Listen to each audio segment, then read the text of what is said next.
Vivimos atemorizados, el miedo nos empuja a tomar muchísimas decisiones, que el miedo a convertirse como Venezuela, a la guerrilla, al paramilitarismo, a la inseguridad, el miedo al desempleo, a la opinión del otro, al futuro, el miedo a la recesión económica y al inmigrante. Hay miedos por todas partes, pero quizás el miedo más grande que tenemos como sociedad es el miedo a la pobreza. Trabajamos, estudiamos, nos relacionamos y consumimos y vivimos en gran parte para evitar la pobreza. Está tan interiorizado que tanto el comunismo como el capitalismo como sistemas se montaron prometiendo acabar la pobreza y mitigar ese miedo.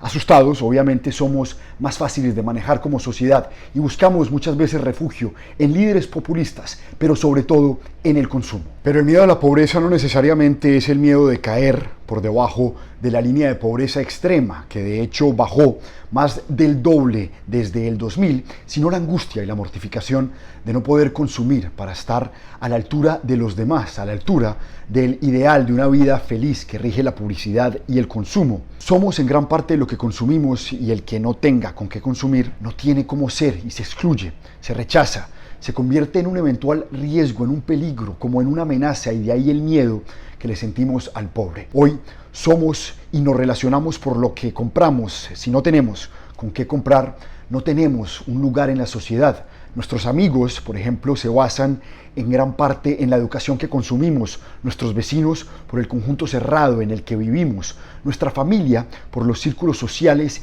que construimos consumiendo, y el que queda afuera, el pobre, se convierte en riesgo, en amenaza, difícil de explicar. No pueden entrar ni siquiera a los centros comerciales que se convirtieron en el nuevo templo para el encuentro. La filósofa española Adela Cortina llamó este miedo al pobre la aporofobia, argumentando que al final, más que el miedo al extranjero y al inmigrante, hay un miedo al pobre. Por eso Trump rechaza al inmigrante mexicano, pero recibe con los brazos abiertos y con una visa de residente al inmigrante inversionista de cualquier parte del mundo que venga a Estados Unidos a invertir más de $900,000. El pobre, como lo dice el sociólogo Zygmunt Bauman, al convertirse en un desconocido, en un eventual peligro, se le trata como un criminal. Al criminalizarlo, el pobre entonces deja de ser un problema de la sociedad, de la economía, como del sistema político, y pasa a ser culpable de su propia pobreza. Los barrios pobres son los peligrosos, allá está el crimen, es la asociación que solemos hacer.